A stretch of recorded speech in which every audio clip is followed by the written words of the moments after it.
barefoot man runs across a rooftop in Medellin with a pistol in his hand. Another bleeds out on an operating table, his face destroyed by the surgeons. And a third has been dead for 7 years and no one on the planet knows it. All share one thing. They were the most powerful criminals in the world. And all met an ending none of them could have imagined. 12 bosses, 12 deaths. From the streets of Harlem to the jungles of Colombia, from the golden palaces of Myanmar to the carnivals of Mazatlan. And a warning. Stay until the last one because the closing story is the one everyone's waiting for, and the way he fell isn't exactly how the Netflix series told it. But before we get to the biggest of them all, we start with a name you probably never heard. And that's precisely the most chilling part of his story. Nikki Barnes, the ghost of Harlem. In the 1970s, Nikki Barnes was the absolute king of illegal substances in Harlem, New York. He led an organization called the Council, a group of 7 men controlling all trafficking of substances in the most iconic neighborhood of the African-American community. They called him Mr. Untouchable because the authorities couldn't touch him. Each week he earned what a whole family wouldn't see in a lifetime. His fortune reached $50 million. He owned 200 tailored suits, over 100 pairs of handmade Italian shoes, 50 leather coats, a car collection including a Bentley, a Maserati, a Mercedes, and several Cadillacs, and jewelry valued at over $7 million. He was so arrogant that in 1977 he posed for the cover of the New York Times magazine with dark glasses and a defiant smile. The headline asked whether police could prove he was Harlem's biggest trafficker. That gesture cost him everything. President Jimmy Carter saw that cover and personally ordered the full weight of the law against him. Months later, he was sentenced to life without parole. But here's the twist. In prison, Barnes discovered his partners had stolen his empire. His friends were spending his money and his own wife had betrayed him. Furious, he made the unthinkable choice. Cooperate with the government. He informed on dozens of people, including his ex-wife, Thelma Grant, who did 10 years on federal charges. In return, he was released in 1998 and placed in witness protection with a completely new identity. And here the story turns disturbing. Nikki Barnes vanished. Literally. According to his own daughters, he worked as a Walmart employee in some Midwestern town. He wore sweatshirts and jeans. He drove a used car. He pressed his pants with the same care he once picked $1,000 suits. The man who'd been New York's flashiest criminal spent his final years as an anonymous grandfather who limped and ordered his salmon to go. He died of cancer on June 18, 2012 at 79. But no one knew until June 2019 when his daughter confirmed it by email. 7 years dead and not a soul on the planet knew. The man they couldn't catch ended up the man no one remembered. Khu Sa, the king of the Golden Triangle. Now we travel to the other side of the world, to a story few know but which reshaped the global map of illegal substances. The Golden Triangle is the mountainous zone between Myanmar, Thailand, and Laos, where most of the planet's poppy was grown. And the man who ruled there for decades was Khu Sa, a half-Chinese, half-Shan warlord who was practically illiterate his entire life, but commanded an army of up to 20,000 soldiers and supplied, according to the DEA, up to 60% of the poppy-based substance reaching American streets. Washington put a $2 million bounty on his head. A New York court indicted him for trafficking. They called him the Prince of Death. In 1981, the DEA orchestrated an attempt to take him out, sending a squad of Thai Rangers and Burmese guerrillas to his base. But the operation failed spectacularly. The following year, the Thai army had to move troops from other regions to expel him from Ban Hin Taik because local soldiers were on his payroll. But Khu Sa was a brilliant political operator. He rebuilt across the border in Hamong, Myanmar, presenting himself to Western reporters as a freedom fighter for the Shan people. He chain-smoked, sang Taiwanese pop songs, grew orchids and strawberries at his jungle headquarters, and even offered the United States government a deal. Buy his entire poppy harvest in exchange for investment and development for his region. $210 million in UN aid, 265 in foreign investment and 89 in private assistance. The offer was rejected as blackmail. In 1996, as his power faded through internal conflicts, he negotiated directly with Myanmar's military junta.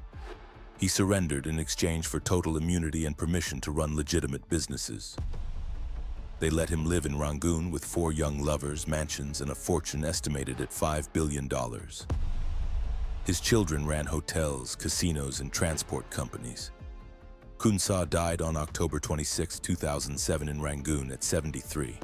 Diabetes, hypertension, heart problems, and the toll of a life spent chain smoking. He never saw a cell. He was never extradited. Southeast Asia's most wanted man went in his bed surrounded by family. They cremated him 4 days later. At his former Thai headquarters, hundreds attended a memorial for the man who'd built them schools, paved roads, and a 60-bed hospital. Nazario Moreno, El Chayo, the boss who came back. Now you need to understand something about Mexico. In this country, not even a boss's death is final. Nazario Moreno Gonzalez, founder of La Familia Michoacana and later leader of the Knights Templar, proved it in the most surreal way possible. El Chayo was unlike any other criminal leader. Born in 1970 to a peasant family in Apatzingan, son of an alcoholic father and a mother raising 14 children with beatings. He wrote an autobiography called They Call Me the Craziest One. He went through Alcoholics Anonymous, became obsessed with self-improvement, paid for famous motivational speakers, and ended up immersed in Bible study, which sparked a delusional messianism. He forced his men to read his writings, organized spiritual indoctrination, and proclaimed himself the moral leader of an organization that combined religious fanaticism with large-scale trafficking of synthetic substances. In rural Michoacan, chapels were built for him. People prayed to him like a saint. In December 2010, the Calderon government announced El Chayo had been taken out in a clash with federal police in Apatzingan. Problem, they never produced the body. His men supposedly carried him off before authorities could identify him. And for 4 years, the official story was that he was dead. But the rumors never stopped. Mountain residents saw him. Informants confirmed he was still operating. Michoacan's self-defense groups demanded the authorities capture him. In February 2014, one of his financial operators was detained and confirmed Nazario Moreno was alive and active.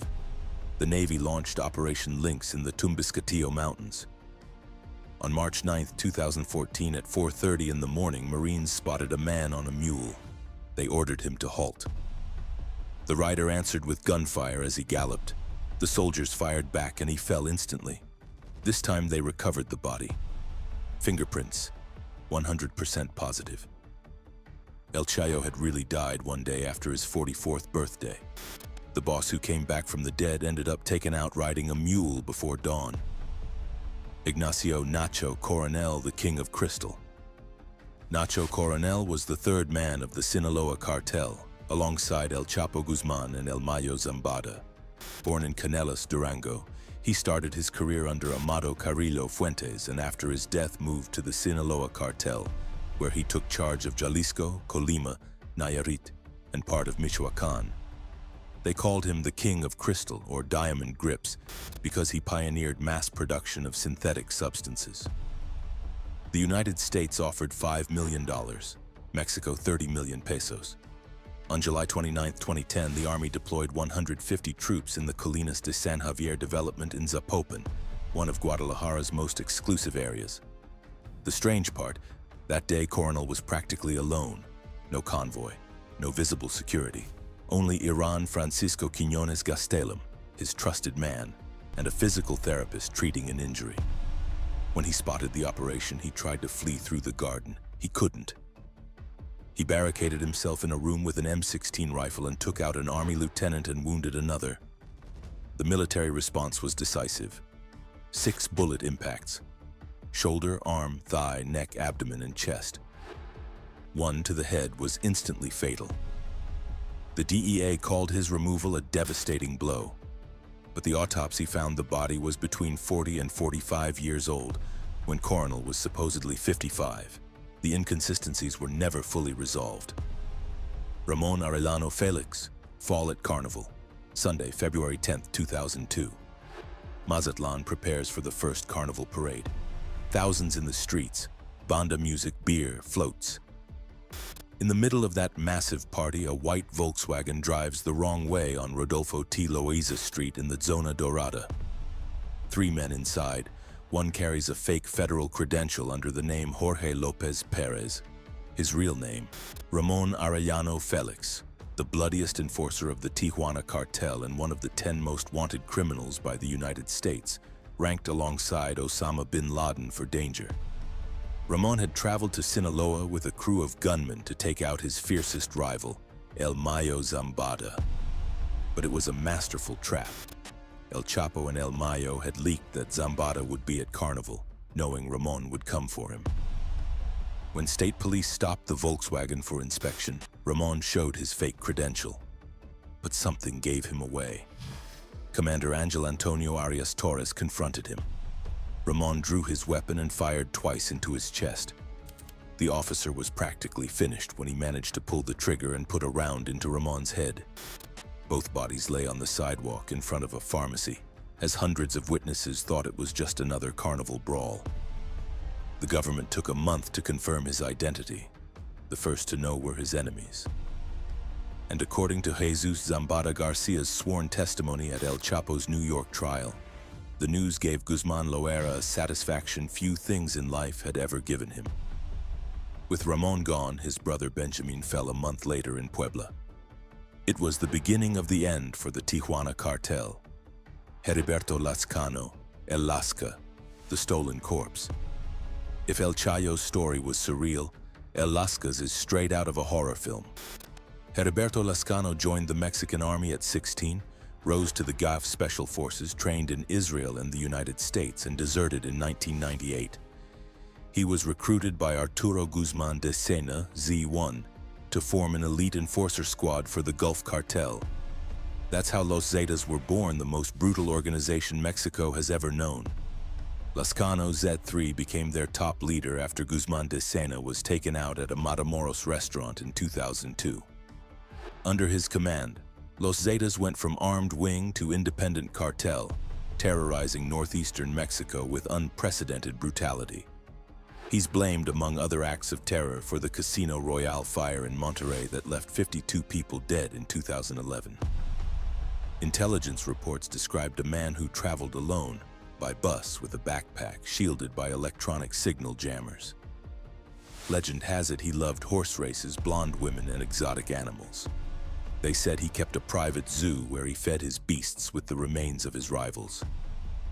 On October 7, 2012, Lazcano was enjoying an amateur baseball game in Progreso, Coahuila. An anonymous call alerted the Navy about armed men at a sports field. When Marines closed in, Lazcano tried to flee in a pickup. The driver went down first. Lazcano jumped out and ran. 3 impacts: waist, abdomen, and the fatal one, the back of the neck. 300 meters from his vehicle, Mexico's second most wanted man lay on the pavement. No ID on him, just a switched-off cell phone. But here's the unthinkable. Authorities moved the body to a funeral home in Sabinas, Coahuila. At 1 in the morning the next day, an armed commando burst in, threatened the staff, forced the owner to load the body and that of his bodyguard into a hearse, and drove 66 kilometers to a reservoir where a truck waited to vanish with the bodies. Authorities hadn't even publicly announced it was El Lasca. Confirmation came later, through fingerprints, and months later through DNA compared with remains exhumed from his father's grave in Pachuca. But the body never reappeared. To this day, some doubt it was really him, fueled by the contradictions between the heights reported by the DEA, the Navy, and Coahuila prosecutors. Frank Lucas, American gangster. Frank Lucas grew up in the poverty of the segregated South in North Carolina. By his own account, at age 6, he watched Ku Klux Klan members take the life of his 12-year-old cousin in front of him. He moved to Harlem as a teenager and became a protege of Ellsworth Bumpy Johnson, the neighborhood's legendary boss. When Johnson died in 1968, Lucas saw his opportunity. He traveled alone to Southeast Asia without speaking the language, without prior contacts. and negotiated directly with Golden Triangle suppliers to buy product of the highest purity, cutting out the Italian mafia middleman. His product, branded Blue Magic, dominated Harlem. It brought in $1 million a day. He employed only relatives and childhood friends from North Carolina, the country boys, to minimize betrayals. Legend says he smuggled illegal merchandise inside double-bottomed coffins of fallen Vietnam soldiers, though he himself admitted that happened only once. Denzel Washington immortalized him in American Gangster, a film the sentencing judge himself called 1% reality and 99% Hollywood. They caught him in 1975, sentenced him to 70 years. He became an informant, got out in 5, was arrested again for the same thing on a smaller scale, and served 7 more years. Frank Lucas died on May 30, 2019 in Cedar Grove, New Jersey at 88, natural causes, failing health, in a wheelchair his final years. In his last interviews, he expressed public remorse. He said his had been the worst business possible and there was nothing lower a human being could get into. The irony, his rival Nikki Barnes had died 7 years earlier without anyone knowing. Lucas's death made international headlines. Barnes's was a family secret that took nearly a decade to come out. Gonzalo Rodriguez Gacha, El Mexicano, the Minister of War, Colombia, 1989. The most violent year in the country's history. Plane bombings, the DAS building blown up with a car bomb, presidential candidates taken out in public plazas. Behind much of that violence was Gonzalo Rodriguez Gacha, co-founder of the Medellin cartel, nicknamed El Mexicano for his obsession with that country's culture, from charros to rancheras. Forbes magazine included him among the richest men in the world. Born in Pacho, Cundinamarca, son of peasants who sold cheese, he dropped out of school in 9th grade. He worked as a waiter, bus assistant, and merchant in Bogotá's San Victorino sector before entering the violent emerald trade under Heriberto Molina, the emerald czar he'd later order taken out alongside 17 others in a single massacre.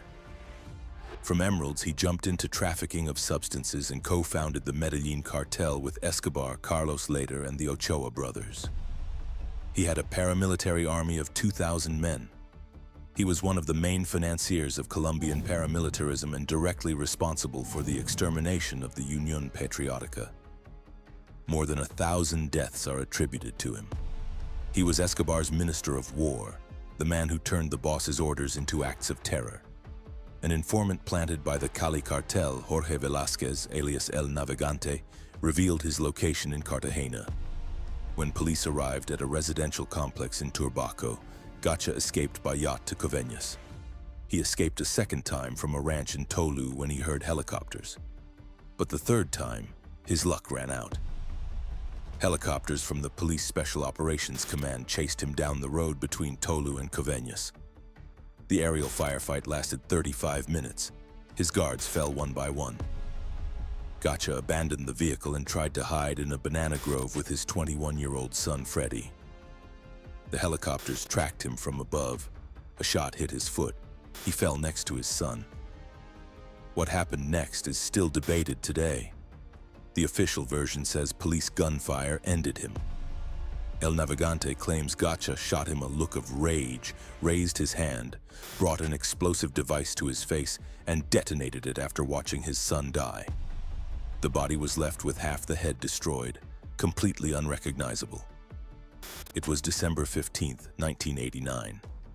Next to him lay his son and 5 guards. The coffins were temporarily buried in Sincelejo, and the funeral home owner had to sleep beside the grave that night to protect the caskets from the curious. Amado Carrillo Fuentes, the Lord of the Skies. This is perhaps the most cinematic ending of all, and also the most mysterious. Amado Carrillo Fuentes was born in Navolato, Sinaloa, but was forged in Badiraguato, the cradle of the great bosses.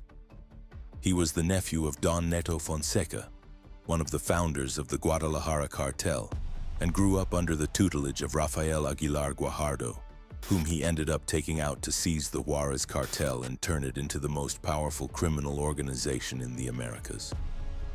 He earned his nickname using a fleet of Boeing 727s to move tons of illegal merchandise from Colombia. The DEA estimated his operation generated between $200 and $300 million a week, with 1% going to bribes. He was the most powerful criminal of his era, and unlike Escobar, practically invisible. Very few photographs of him existed. In July 1997, cornered by pressure on both sides of the border and after losing his main operator, General Gutierrez Rebolo, who was exposed as corrupt, Carrillo made a desperate decision: change his face. He checked into the Santa Monica Hospital in Mexico City and Polanco under the false name Antonio Flores Montes. A surgical team led by Dr. Miguel Angel Orozco operated on him for over 8 hours. Liposuction that removed 14 liters of fat, and a complete facial reconstruction with induced fractures in the jaw. According to the official version, the surgery was successful. But in the early hours of July 4th, Carrillo woke in intense pain in room 407. They administered a sedative called Dormicum. His heart didn't hold. He was 42. Doubts exploded immediately. The body shown in the coffin kept the mustache intact, impossible after full facial surgery. Close acquaintances insisted the body wasn't the boss. Different skin tone, no known scars, features that didn't match. No public DNA evidence was ever presented. A version circulated that the real corpse was an ex-cop known as El Chiquilin, who served as his double and vanished days earlier. And 4 months later, the 3 surgeons who took part in the operation appeared inside metal drums filled with cement, with clear signs of violent interrogation.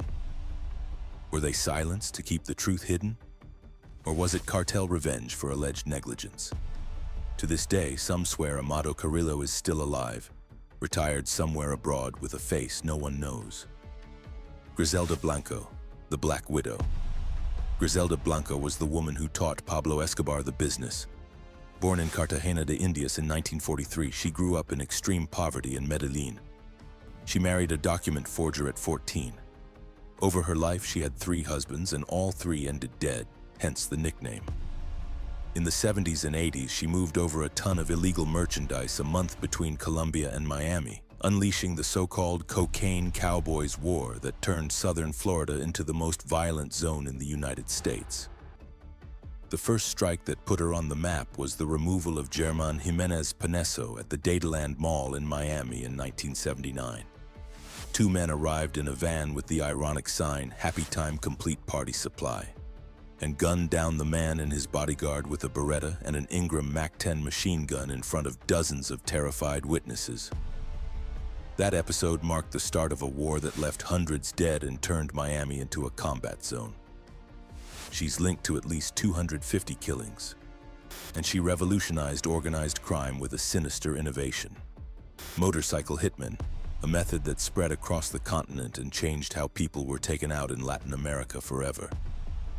After nearly 2 decades locked up in the United States, she pled guilty to 3 killings, received 20 additional years but was released in 2004 and deported to Medellin. She lived quietly as a retired millionaire in an apartment in exclusive El Poblado.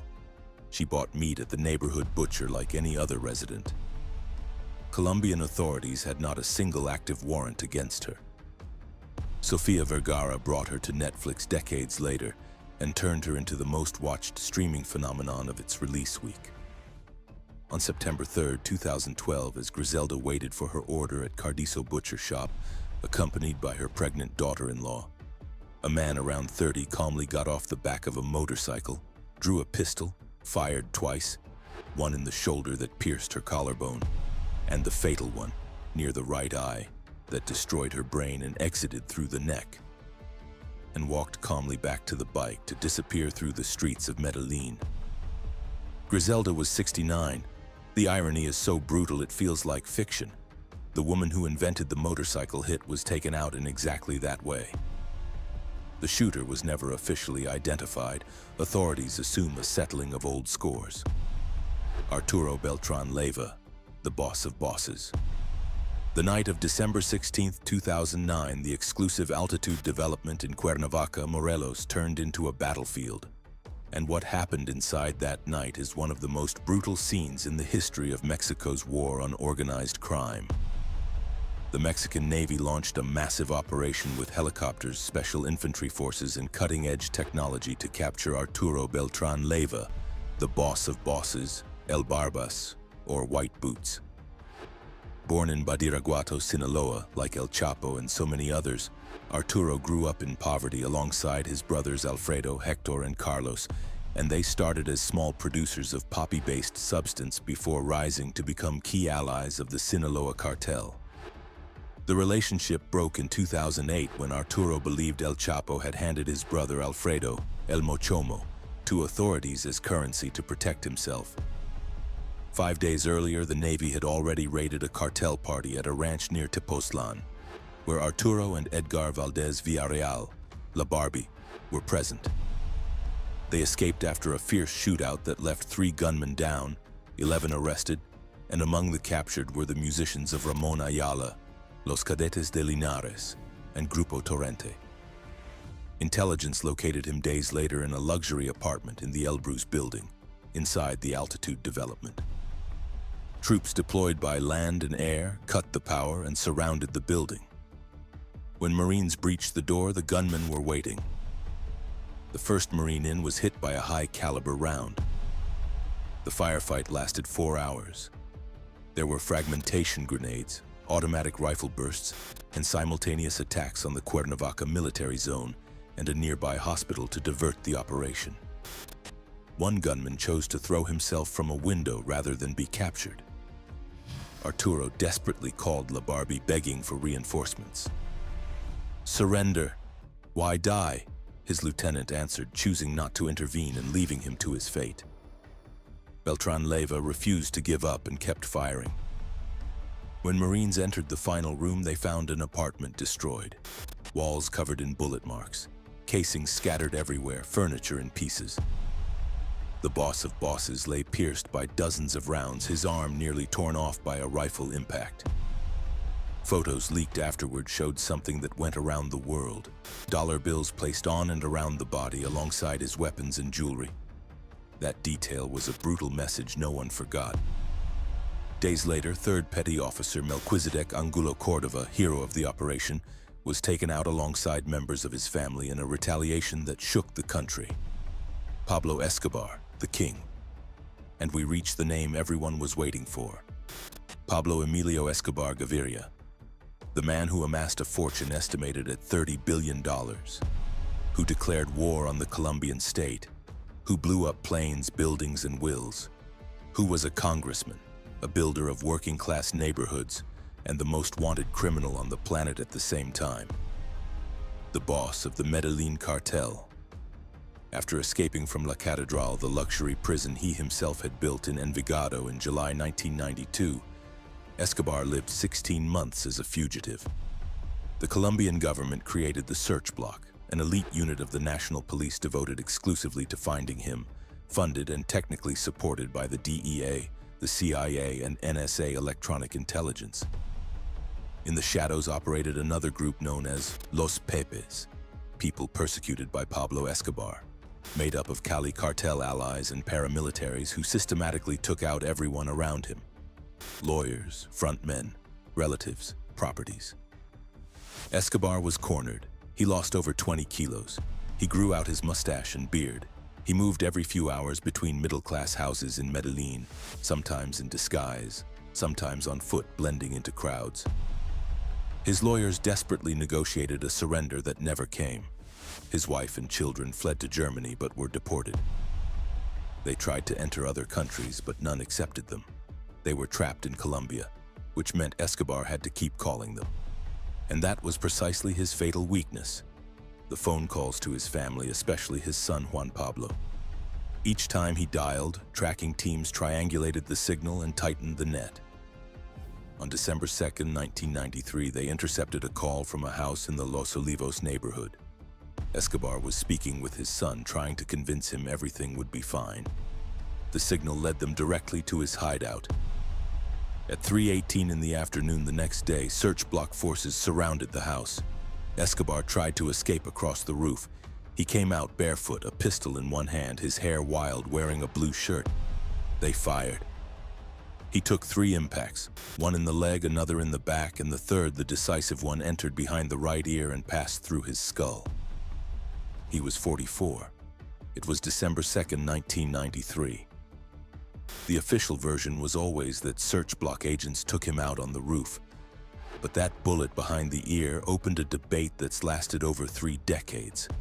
His brother Heriberto claimed Pablo shot himself, keeping the promise he'd made years earlier that they'd never take him alive to a cell. His son Sebastian has explored the same theory. Others point to a search block sniper posted on a nearby building. A third line points directly to Los Pepes and their ties to the Cali cartel. The truth most likely went with him onto that roof. What we do know is that one photograph traveled the entire world. The body of the most wanted man on the planet, stretched across the tiles of a middle-class house in Medellin, the blue shirt soaked, bare feet, swollen belly, and the mustache he'd grown during his months on the run. A search block colonel posed smiling beside the body. The image made covers on every continent. That photograph closed an era. 12 bosses, 12 endings. Some went down fighting to the last round. Others were betrayed by those who owed them loyalty. One vanished so well it took 7 years to know he was gone. Another came back from the dead only to fall riding a mule. And the biggest of them all, the man who defeated entire governments, was found because he couldn't hang up the phone. If this journey left you wanting more, you know what to do. Subscribe and ring the bell, because what's coming on this channel will top everything you just heard.